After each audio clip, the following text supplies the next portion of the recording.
Welcome to the latest episode of Sports Bazaar with me, Mick Malloy, and doing all the heavy lifting in the Olympic department, it is Titus O'Reilly. Left us at an interesting stage for the 1936 Olympics. Yes. Bring us up to speed. What do we need to know? So where we left off is the international community deciding whether to boycott Hitler's Olympics. Yeah. So this is in the lead, this is sort of 2 years out. People are starting to wonder. And where it's all come down to is, are the United States going to go? They're the big team. Are they going to go? All eyes on the United States. Yeah, and so a lot of countries are just holding off. Do we go or do we not? Yeah. Let's see what America does. And Hitler is desperate for the Americans to come because they're the biggest team. Right. And, so he's desperate because it's a huge propaganda win. Sure. And a legitimacy for him if they turn up. Yep. And we described that it suddenly becomes the president of the American Olympic Committee, Avery Brundage, becomes the key person. Now, we described him last week, and he was described by a contemporary as a taciturn, secretive man, a construction czar, an anti-Semite, a sports administrator, a Nazi sympathiser, a polygamist, an art collector, an ideals evangelist, a womanizer, and general curmudgeon. Sounds like a catch. He's just one of the worst people we will meet. Just ticking all the boxes. He is like Wow. the biggest hypocrite. Yeah. And one day we'll have to do a full episode on him because his post-36 Olympic career is just as intense. But Okay. So it's all come down to him. Now, Avery Brundage, he's born in Detroit in 1887. His dad was a stonecutter and took him and his wife and kids to Chicago when he was 5, when Avery was 5, and then abandoned his wife and children. Oh, well. He's raised mainly by relatives, but it turns out he's very good at school and he's very bright. Okay. Right? So his only physical defect was poor eyesight, which led to him being rejected for the Army Air Corps in World War I. But apart from that, he's a strapping guy. So he doesn't get to go off to war in World War I. But in 1914, 16 and 18, he represents the Chicago Athletic Association and he wins the American Athletics All-Round Championship. The All-Round Championship is like the decathlon. It's 10 track and field events, but you only get 5 minutes rest between the events. Jesus. The decathlon kind of replaces it because it's seen as too hard. 5 minutes? 5 minutes. You're going to see some scrappy stuff. Yes, on that. yeah. So the decathlon's basically the same sport, but they went, let's put some breaks in between this. So he does all that. He goes to the 1912 Stockholm Olympics. He comes 6th in the decathlon in that. So he's good, but not the best in the world, but he's very good. He then retires from that. He takes up handball. Okay. Which was very big in America at the time, and he's very good at that, and takes up golf as well. But he has to step back from sport because he goes to the University of Illinois and becomes an expert in civil engineering and starts his own construction company. Right. And by his early 20s, because this is when America's booming with skyscrapers and everything, he is super rich. Right? He's like in his 20s, and he is super rich. Okay. What's he building? Like infrastructure and all that stuff? Like skyscrapers, railway stations, he's a construction czar. He has got lots of money. When America was building stuff. Buildings. Working on infrastructure. Yeah. Instead of apps. Yeah. So he's retired from sport, but he still loves sport, so he starts becoming a sports administrator. And in 1928... the then head of the Olympics, there's all different bodies around the Olympics in America, which I won't get into, but basically the head of the Olympics in 1928 is a guy called General Douglas MacArthur, who will later on go on and be quite successful in World War II. So what's his title here? He was the then president of the American Olympic Association, and he resigns. This because people forget MacArthur was really old. Yeah. By the time of World War II. I think he was like in his 70s. He'd been around a long time. Is he the one with the corncob pipe? Yeah, he was the one that went back into the Philippines and he was out here in Australia and ran Japan after the war. So Brundage follows him into being the head of the he's the head of both the Amateur Athletic Union, which is sort of the head peak body of all the sports, and he's there to the Olympics in America. So he is the most powerful man in sports in America. Brundage is by sort of the late 20s. Yep. So he's also known during this time, he's a massive womanizer and polygamist. So he fathered 2 sons out of wedlock. And he's known as... What's a polygamist? So someone who has more than one family and is possibly married to... like, married legally. to more than... Yeah. Don't act like you don't know. Don't see the fun in that myself. I can't see you being the guy. It's a lot of nagging. Yeah, you're one person I couldn't see being a polygamist.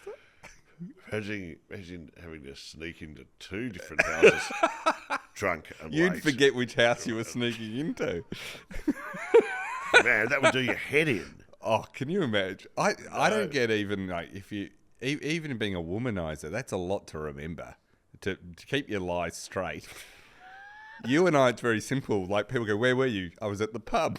It's That's very right. easy answer. So he's doing all this stuff now. There is no raise Are those that families as well. aware of each other? No, he keeps it all very secret and buttoned up. But so the reason I raise this is it points out with what to come what a massive hypocrite he is, because he is one of these guys that lectures everyone else on how they should behave, and then he's doing whatever he wants. And people point out, they say he didn't get where he got by charm. He's not a well-liked guy many times. Right. So here's the centre, though. Suddenly finds himself, he gets to basically say, are the Americans going or not? And so the problem... He wants them to go. He is desperate for them to go. The problem is the evidence that the Nazis are, getting basically beating up Jewish people. It's not good on the ground. And people are not letting them in events. That's right. Not so both in a sporting sense, not letting them in events, but then also things like smashing up their shops, beating them up, not letting them hold public office, not letting them do a whole bunch of jobs. But pretending they're not at the same time. They're pretending a bit, but the New York Times is reporting it. This wasn't... This is the thing. It wasn't like we had no idea. He knew, right? Yeah. And Hitler gets very worried about this because where we left off last time, the AAU, the American Athletics Union, they've passed this thing called the Kirby Resolution, which is saying we're going to boycott. Now, it hasn't officially been voted on, but that's their current position. And Hitler decides, well, we'll pretend that the discrimination just doesn't exist. We'll just keep saying it's not happening. It's not happening. And they actually draw up paperwork and various announcements saying we're easing the restrictions on German Jewish athletes. They're allowed to compete. They're allowed to do all this sort of stuff. They never implement them. They just say they are going to do them all. We've got the World Cup in Qatar. Remember that? And they go, "Oh no, you can have alcohol." Yes. Don't be silly. Come along. And then they get the deal and go, "No, there's no alcohol." Yeah. No. Nothing changes, Mick. It doesn't. It's like we keep doing these episodes and you just go... I'm not equating a lack of beer with anti-Semitism, by the way. No, I'm just saying that they lie to get what they want. It's a strategy to go, just tell them what they want, and then we'll fix it later. Or we'll do what we want in a long time. Hitler keeps, because he's worried about where Brundage, he doesn't know Brundage, so he's like, where's Brundage going to land on this? It becomes a big question. He keeps pushing his... partly Jewish president of the German organising committee, Theodor Luard, who we talked about last week, who's been pushed forward. He's been demoted, but kept on to give a Jewish face, so they can say, "Well, a Jewish person's running our Olympic organisation. Why would you?" Hitler keeps saying, "You need to keep going out there and saying we're not discriminating against Jewish athletes." So he keeps doing this. Now, the problem is Luard comes out... Stooge. Yeah, Luard comes out in May 1931 and does a statement to the New York Times saying Jews are not being discriminated against in terms of the Olympics. Now, the problem is no one really believes him, except for the IOC. The IOC meet on the back of this. They take that on board? They read this New York Times statement, and then they have a meeting, and Lord Aberdare, a British member of the IOC, says to the German delegates, which includes Luard, "Can you pledge that this is all true?" And they go, "Yep, absolutely true." And the IOC goes, "Well, we're convinced." Okay. Tick, big tick. Investigation complete. Exactly. It's literally like that. The problem is, while the IOC are happy in America, and there is such a powerful movement against it, that the United States public don't trust the Germans. And so they're saying they're lying. So it puts Brundage in this problem because he wants to go, and he's very much of this. He wants to go, but he's like, I've got to do something. So it's decided by the AOC and Brundage, he will go over to Germany to do an investigation and come back, and he will basically has the power to decide yes or no on whether it's going to happen. So he goes to Germany, and the problem is, even before he goes, he tells people in private, in writing, and we've got letters and things like this, that he says, look, this is a tactical move. Yeah. I'm going to It's been give seen to be done. It's got to be seen to be done. He writes to Kirby, who's the treasurer of the American Olympic Committee, who's done the pledge. He says, look, no one can, he says in the letter, no one can go to Germany for 6 days and really tell what's going on. This is all for theatre. And he said, in any case, I'm just content to accept the decision of the IOC that we're going. So I don't know why I'm even doing this. And he even, on the eve of him going to Germany, he puts out a statement to the organisation and all the athletes that says, keep preparing like it's a yes.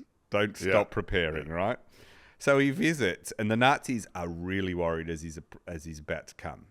So much so, because they don't know what he's like, right? They don't know he's a misogynist anti-Semite. They don't know he's on board. Yeah, they don't know this, right?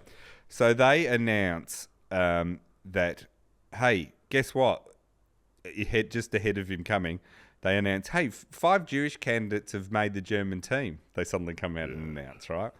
And this doesn't really quieten things. So 10 days later, they come out and say, oh, it's actually 21. And they give the list to the New York Times. And the New York Times write an article. They go, hey, this proves the Nazis are fulfilling their pledges. Sure. Good on the Nazis. So Brundage has got this in hand as he lands, right? Yeah. He stays for 6 days. He goes around and looks at the Olympic Stadium and the facilities that are being built. They take him to museums. They take him out for drinks. Yeah. He drinks out of a historic goblet that had only previously been drunk out by Bismarck and Hitler. Yep. So they're really whining and dining him, right? Take him to a bar mitzvah. Gonna give some bagels. Yeah. No, they're totally just like whining and dining him. So much so that he barely has any time to actually go and meet any Jewish athletes, which is what he's there to do, right? And he loves this being fated, right? Did you meet Hitler? He met Hitler, did everything. He doesn't speak German, and so he has to rely on interpreters. So when he does go meet some representatives of Jewish sporting clubs, not only does he have minders there the whole time, he has to talk through an interpreter.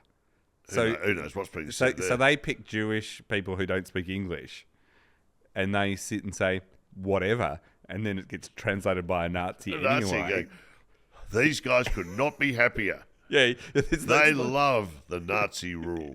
It's like those scenes. 3 cheers for the Third Reich is what they just said.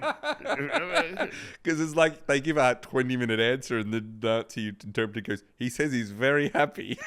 Well, it seems like he said a lot more than that. But brilliant. But Brundage just doesn't care, right? Brundage also sits down and is given a whole bunch of translated documents.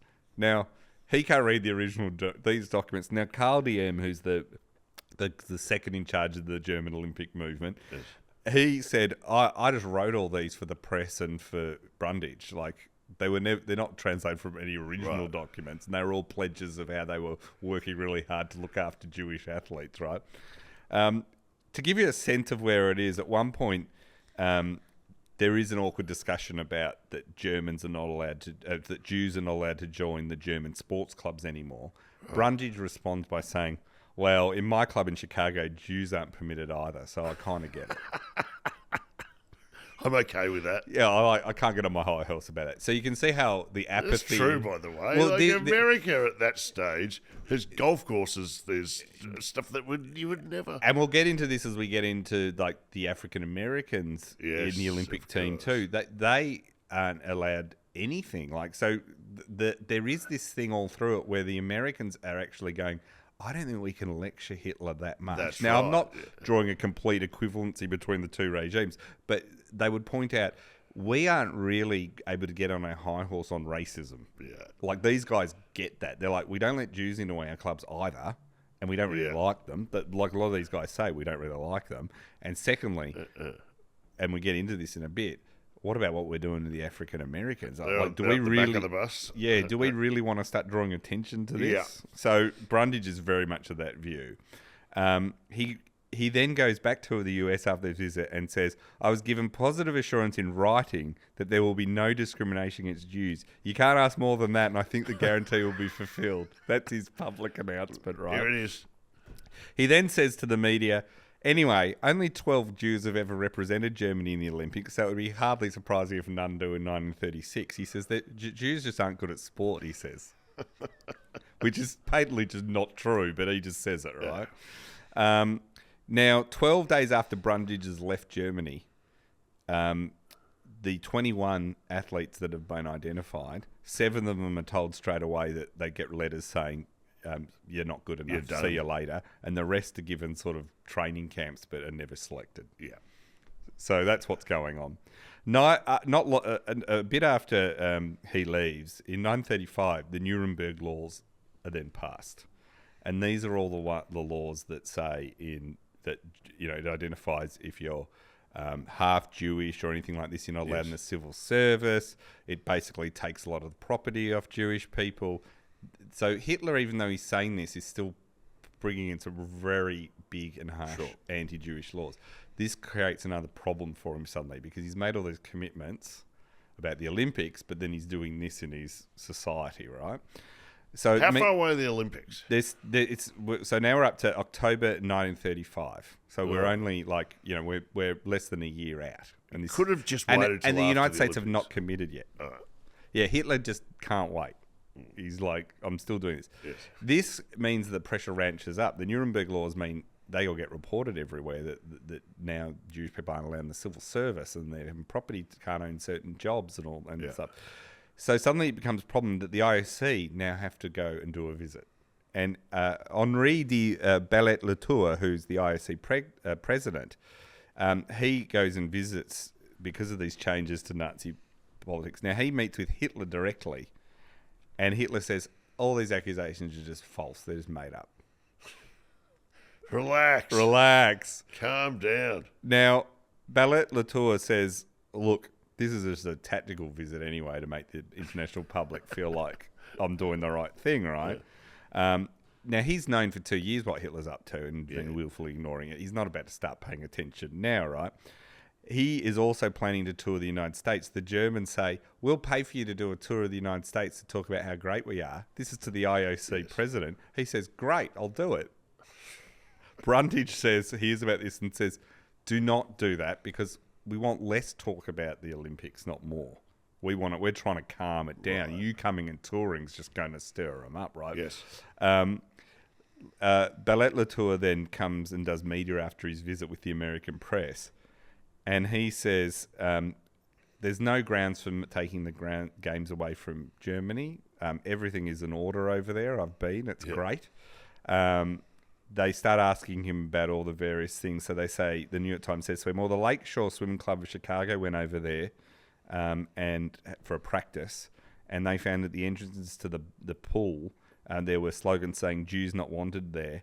And the head of the IOC just says, well, I'm not interested in situations outside of the Olympics or in history. That's not my job. He's then asked about... I have the blinkers on. Yeah, he's then asked about the fact that only people who sign up to the Nazi ideology are selected to compete for Germany. And he says, look, I don't go into those sort of details. Yeah. He then is... When he then, that doesn't calm everything down, he issues a statement to the media that says... that opposition to the games is purely political and it's false. And he said, when I went over there, its falsity has been very easy for me to unmask. So all these claims Jews have been treated badly, I just unmasked it in my trip. Yeah, it's not true. Gotcha. Coast clear. So then in the United States, though, this trip, again, doesn't calm everyone down. You'd be shocked to learn. So the IOC go, well, we've got to send someone else to do another tour. Someone make a decision. What are you doing? So they send over one of the American IOC members, a former Brigadier General, Charles Hitchcock Sherrill, and he's asked to go over and do one last trip to see if they can get the Germans to make some concessions. Now, the main thing that qualifies Sherrill to go is he's a big fan of Hitler. And he says, I'm keen to go over because I really want to meet Hitler. Wow. So this is the guy they're sending. As long as in June 1933, a few years before this, he'd written a letter to the New York Times saying the newly elected German Chancellor was the strongest man in Europe. And the whole letter is about how America would do well to have someone like Hitler. So you're not sending a You're not sending... It's a fanboy. Yeah, you're sending a fanboy, right? So he goes over there and he gets to meet Hitler for an hour-long conversation, and he's thrilled. Yeah. And in the conversation, Cheryl says to Hitler, look, Jews have been discriminated against. Hitler goes, no, they're not. All false. Right? Where are you hearing that? He said, we're treating them differently to German people because they're not members of the German people, but we're not discriminating. Cheryl goes, look, I get it. He said, look, I'm Germany's friend. I only want the best for you. I don't care about the Jews, but I want to help you out. And he said, look, if you insist on this thing of having no Jews in the team, the IOC will take it away from you. Hitler flips out and goes, well, we'll run our own games with just Germans. He's really digging in. Cheryl says, look, you're not listening to me. I'm trying to give you an escape route here. I'm your friend. I don't care for the Jews at all. This is a purely PR thing. He says, what you should do is nominate a few Jews and put them on the team, and it'll just take the wind out of the sails of everyone. Because what can they say then? Yeah. And this is where this idea of a token Jews on the team, German team, comes up in Hitler's mind. He goes, okay, I see what you're saying now. And Hitler goes, all right, that's not the worst idea, actually. I'm going to consider this. He then says, would you like to come and be the guest of honor at the Nuremberg rally? Cheryl said, would I? And so he goes to the Nuremberg rally. He goes to the as a special guest. As a special guest, right? He then has further talks. Cheryl stays and has further talks with the Reichssport leader, von Schemmer und Osten. And he says, yeah, we're warming to this idea of yours about the token Jew. He says, if we prick like a half Jew or a quarter Jew, it's even more acceptable. This is how they talk, right? So they choose this woman called Helene Mayer, who's a fencer, who's actually been driven out. She was an absolute hero, but she'd been driven out of the German team and had moved to America. She's acceptable to us. Let's grab her back and put her on the team, and everyone will go, well, they can't be that racist then. They've got a Jewish person on the team. And she's going to win a gold medal anyway, they think, so why don't we have her? So Cheryl says to them, if you're going to do that, write a letter inviting her, send it registered post. So even if she doesn't respond, you can say, we tried. So he's totally, so they go, great, we'll do that. Cheryl then says, look, I give you a clean bill of health. You guys are fine. And he says, look, it's none of my business what you're doing in your country as much as it's none of my business what's happening with the lynching of Negroes in the American South. He says, I don't care about this stuff. Yeah. So this is how blunt he is. He's just we're doing terrible things to black people in our country. You're doing it to Jews. I couldn't care less. I'm truly want you. Let's just smooth over and get on. Come on. So he goes home and says, look, they've put a Jewish person on. I don't know why you're complaining, right? So she joins the team because she wants to go back to Germany to see her family. Yep. And this takes a lot of the wind out of the sails of the boycott movement. So this all comes down to the one thing, though, is the one problem that America still has left after all of this is two organisations have to tick off on going to the Olympics. One is the American Olympic Committee, which Brundage runs. Yep. So And no he's leading. No problemo there. The other is the Amateur Athletic Union. And there's a convention coming off on the 6th of December 1935. So we're only 7 months out from the Olympics, and we still don't know if the Americans are going at this point. Now, Brundage's worldview is communism is worse than Nazism, and that actually you've got to be a bit careful about the Jews because they're not Protestants, and they can undermine that Protestant culture. Right. So he's very I don't really trust them. So he's why would we boycott the games for the Jewish people. I just don't even. He just doesn't even sense. So he's leading the anti-boycott. He's saying, well, we're going. The problem he had, and he was also very big. Brundage was a very big believer that the Olympics is above politics. We just don't get involved in it, right, at all.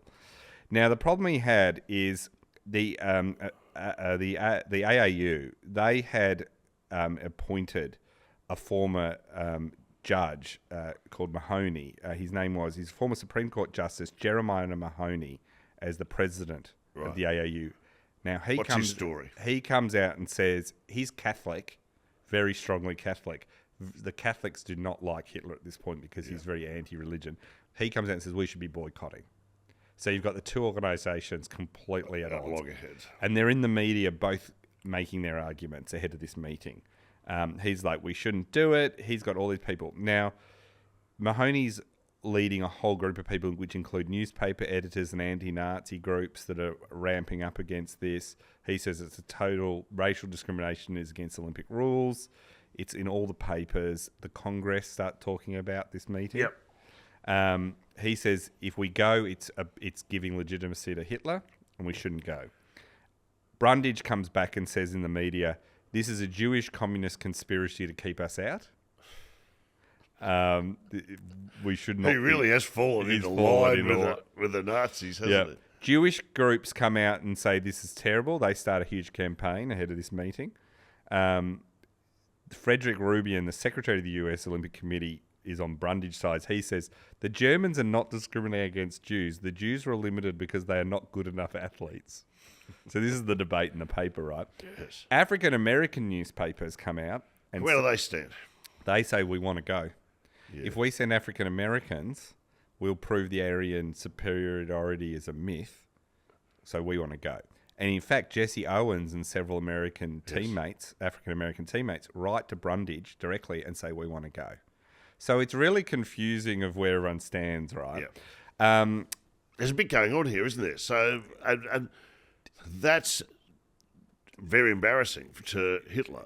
Very embarrassing. He doesn't want establish the superiority of. We'll the get into Aryan it. race. He doesn't believe black people should come to the Olympics at all, and we'll get into why soon.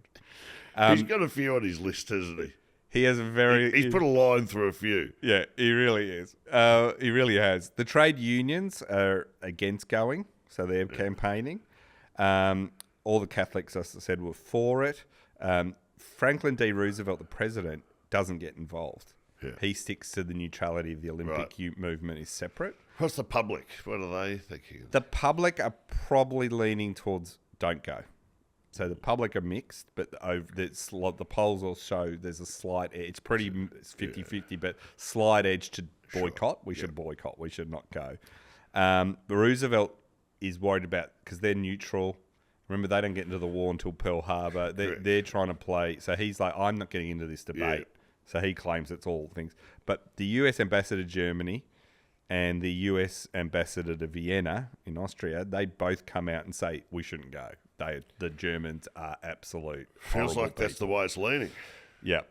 A sprinter, Marty Glickman, who is Jewish, he says, I'm an athlete, not a politician. I want to go.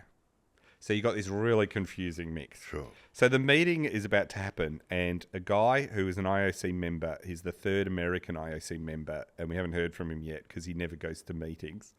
Is a guy called, he used to be the Assistant Secretary of the US Navy, Ernst Lee Janke.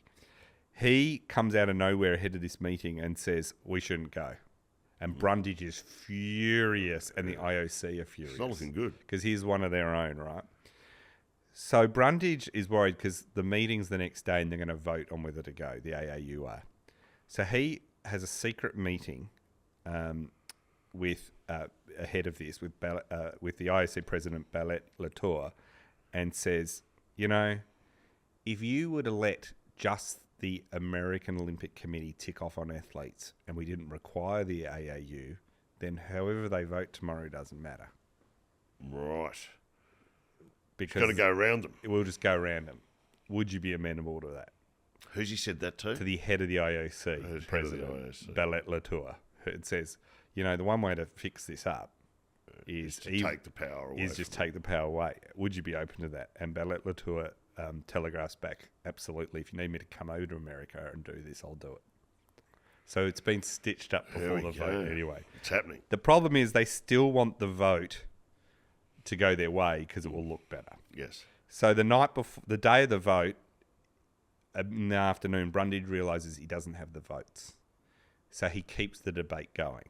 And meanwhile, he starts telegraphing anyone who's not there, can I have your vote? And starts working the phones, doing everything to try and get people to think, delaying the vote.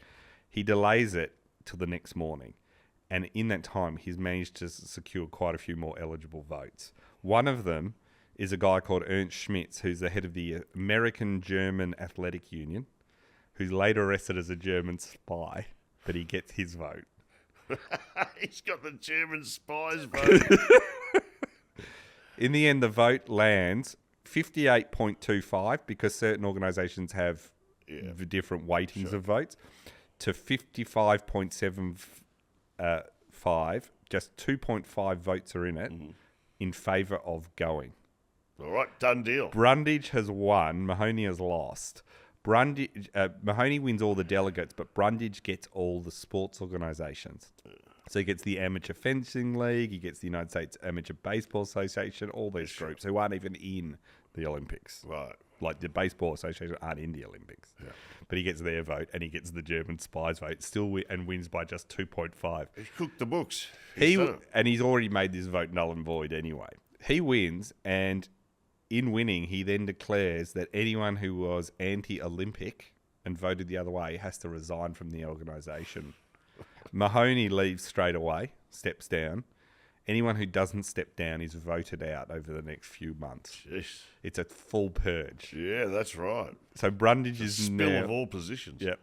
Now that the United States announced we're going in December 1935, just about 6 months out from the Olympics start, or about 7 months out, 49 other teams from around the world announced, okay, we're going to. Yep. So they all fall into line. Game on. Brundage actually says all this boycott controversy has been really good for fundraising. He says, he writes to advertising mogul Albert Lasker, who's a Jew himself. He says, Brundage writes, a large number of misguided Jews still persist in attempting to hamper the activities of the American Olympic Committee.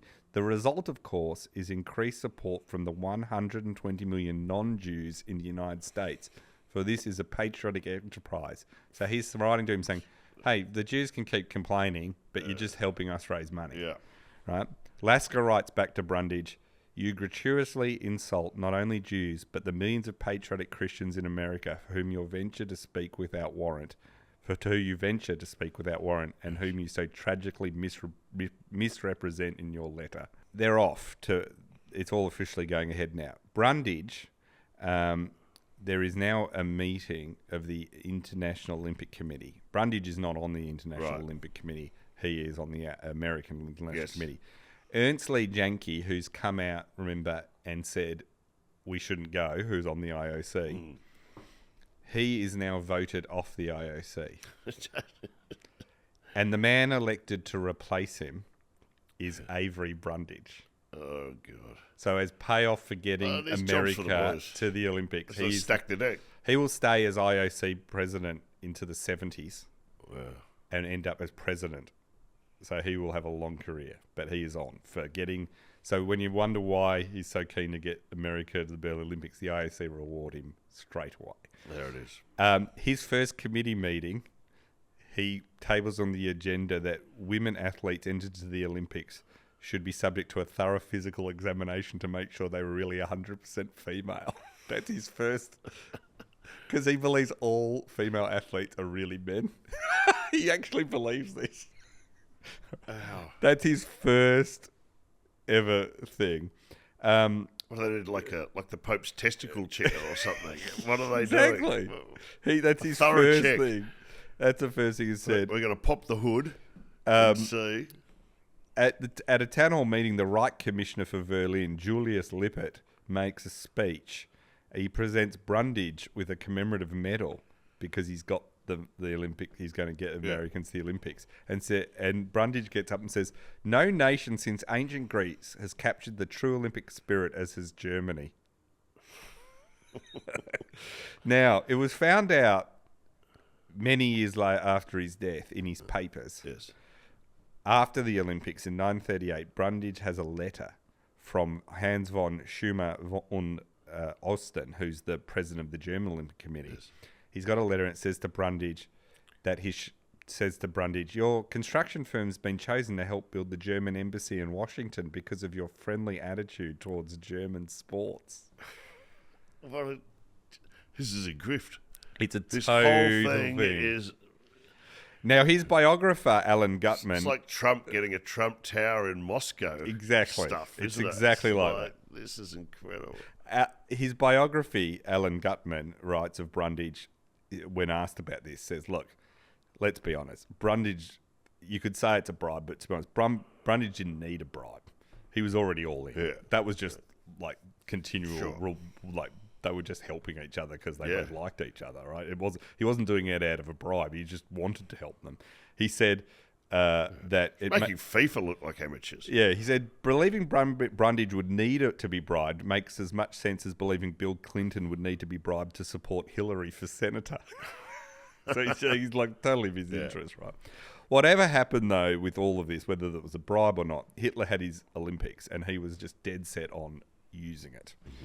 So now that the Americans are coming, everything is full ball in Germany, right? And to give you a sense of how full on. So Joseph Goebbels, the Minister for Propaganda, Goebbels says, every German has to share responsibility for presenting the games to the rest of the world. We have to put on our best face. Everyone has to do the right thing.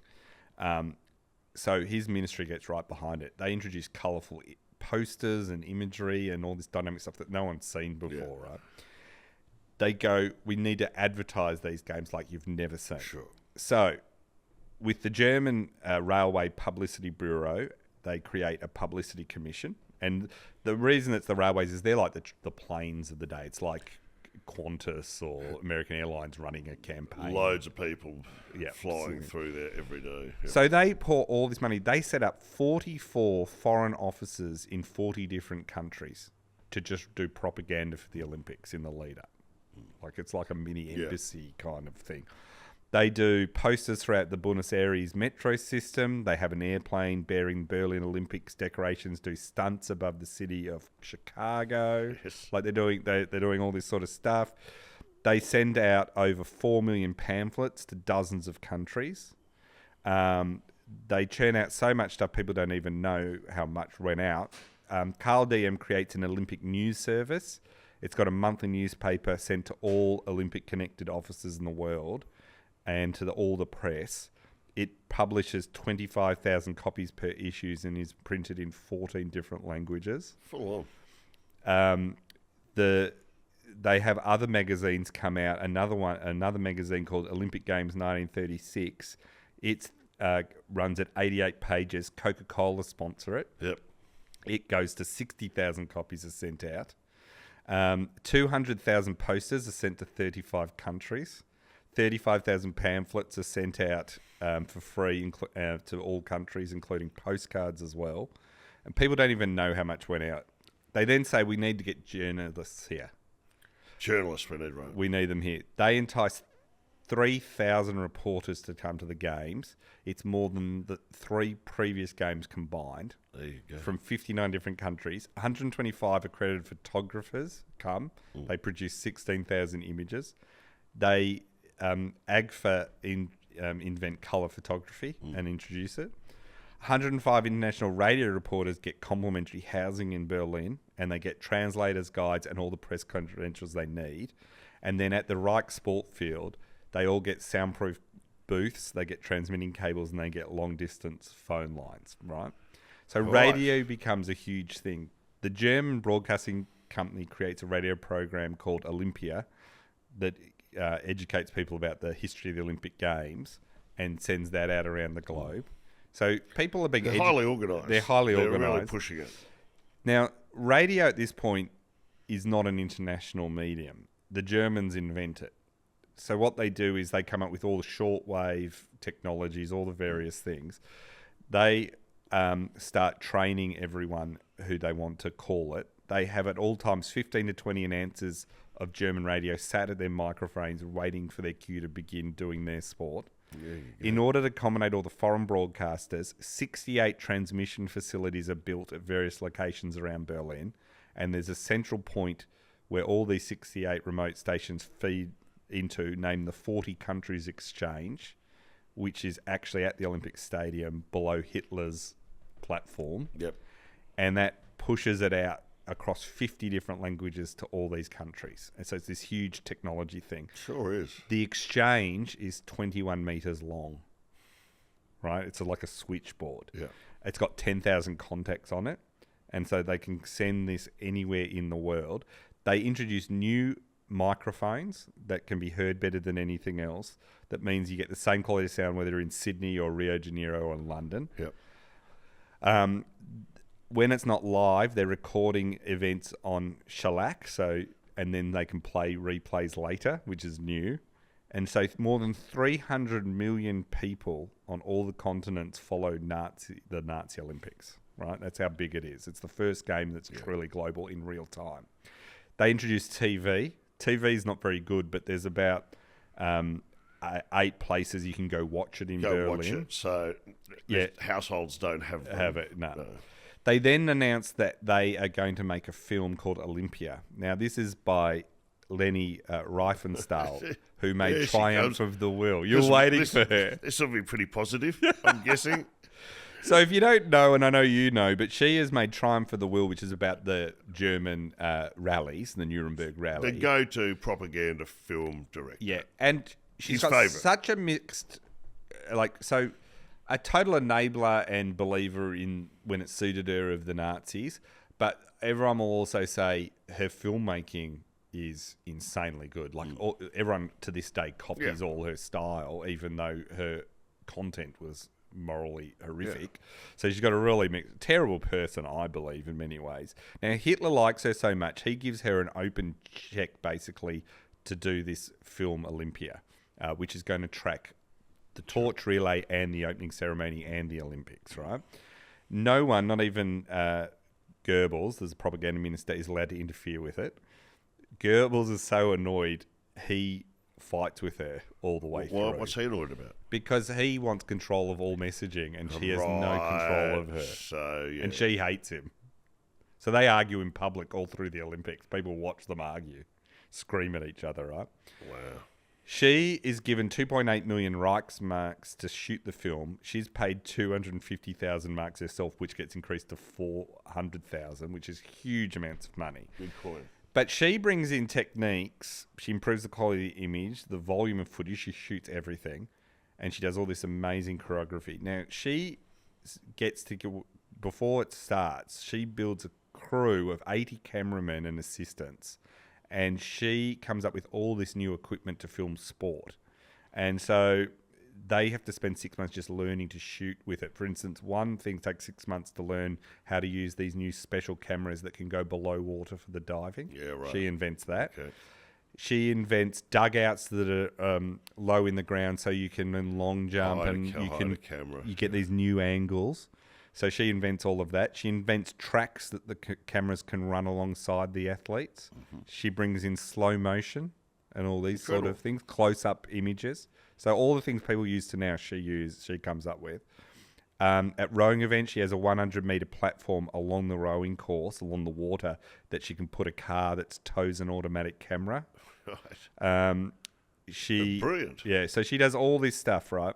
It's groundbreaking stuff. Now, the problem is her cameramen often in the games get in the way. Jesse Owens almost falls into one of these camera pits and injures himself. So it becomes, but she just doesn't care, right?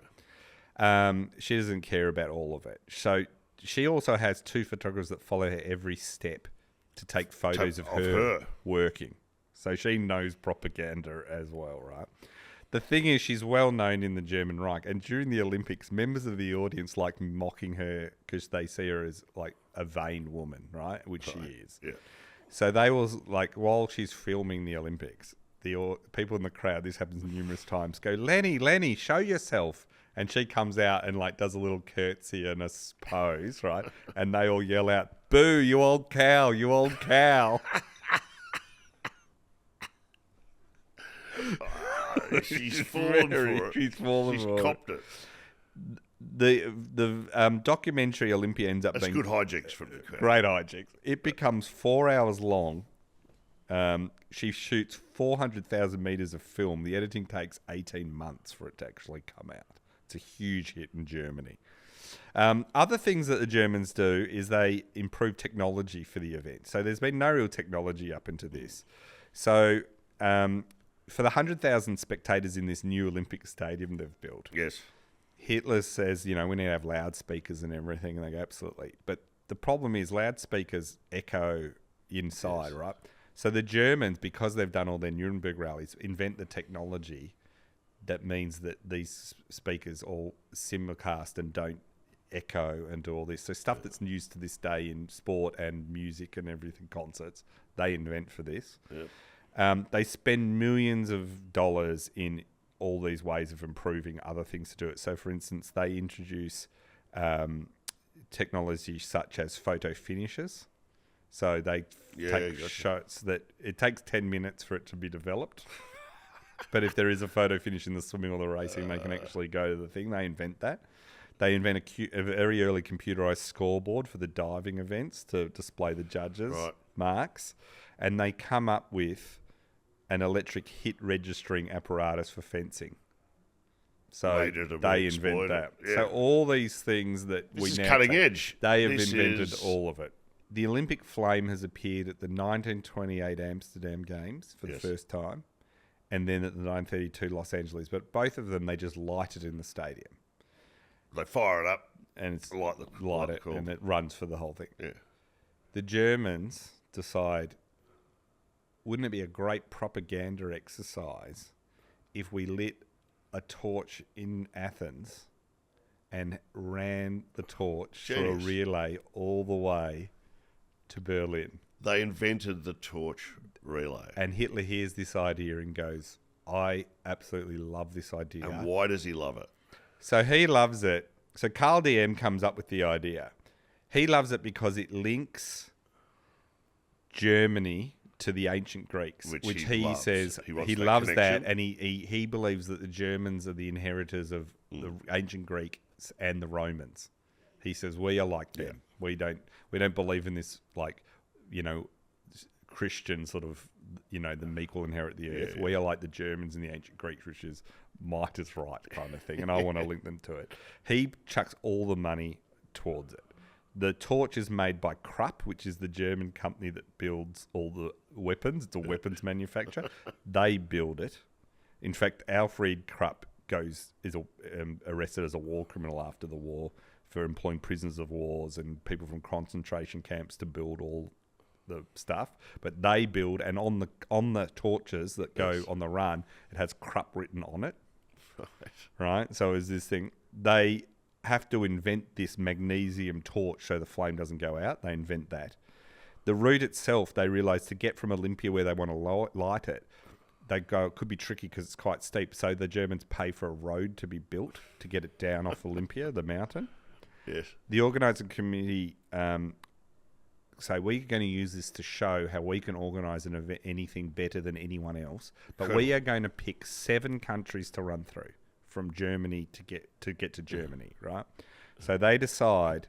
Doing some recon for later invasions. So they decide it's going to be... We're just running a flame through here. Just don't mind us. Greece, Bulgaria... See if these tick off, raise some questions. They run through Greece, Bulgaria, Yugoslavia, Hungary, Austria, and Czechoslovakia, right? At every stop, the Germans, they radio simulcast the whole torch relay internationally. Yeah. They set up at every stop, they set up huge celebrations, pro-Nazi celebrations. This is genius. Right? Genius. In Vienna, fights break out between Nazi sympathisers and opponents. Okay. So they absolutely go nuts. Maps distributed on the relay route erroneously show a region of Czechoslovakia as part of Germany.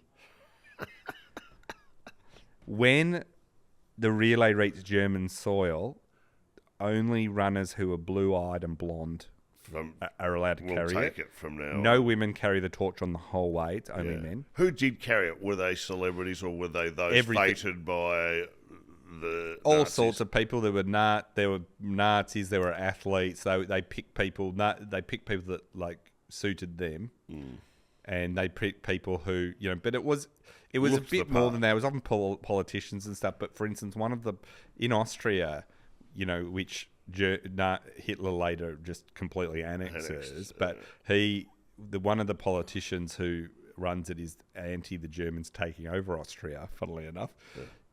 They organise pro-Nazi groups to heckle him along the route. So it's a total political play the whole way.